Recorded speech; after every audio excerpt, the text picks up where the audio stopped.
Good morning. Today's saint is St. Catherine of Alexandria, a virgin and martyr. Most of what we read about St. Catherine is legend. All that we can be certain of is that she lived in Alexandria, she was a virgin, and she died a martyr.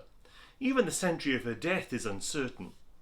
When historical facts are so few, it's no wonder that legend takes over, and the more popular the saint, the more involved the story becomes. Catherine is said to have been born of a patrician family, and she became acquainted with Christianity through her extensive reading and was eventually baptized. When the Emperor Maximus ordered Christians to pay homage to pagan gods, Catherine, then only 18 years of age, presented herself before him, publicly reproached him for his tyrannical decree, and spoke to him about the true God, and showed that his gods were none at all. Unable to respond to her logical argument, the emperor summoned his philosophers, 50 in number, to answer the maiden's claims. Overcome by Catherine's wisdom and syllogistic reasoning, the philosophers were converted to Christ. As a result, the emperor had them burned alive and ordered Catherine to be beaten and put in prison. When Catherine was in prison, the emperor's wife, yielding to curiosity, went to visit her, and she too was won over to Christianity by Catherine's discourse.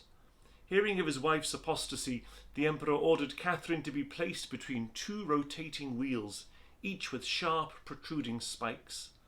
As soon as Catherine was placed between them, the wheels broke into countless pieces, injuring bystanders. Finally, she was beheaded.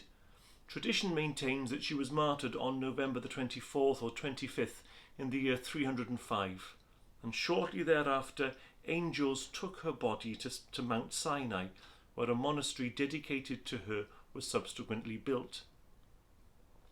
Catherine's cult was very strong in the East from the 10th century onward, and it was introduced in the West with the return of the Crusaders and remained popular until the 18th century. St. Catherine is listed among the 14 holy helpers, and she's invoked by philosophers, scholars, lawyers, students and wheel makers. The famous firework is also named in her honour, the Catherine wheel. So what can we learn from someone like St. Catherine, whose true story is shrouded in so much myth and legend? Well, I think the constancy displayed by the saints in their martyrdom cannot be isolated from their previous lives. It's their natural sequence. If we wish to imitate the saints in their perseverance and suffering in death, then we need first to imitate their faithfulness to Christ in their daily lives. St. Catherine of Alexandria, pray for us.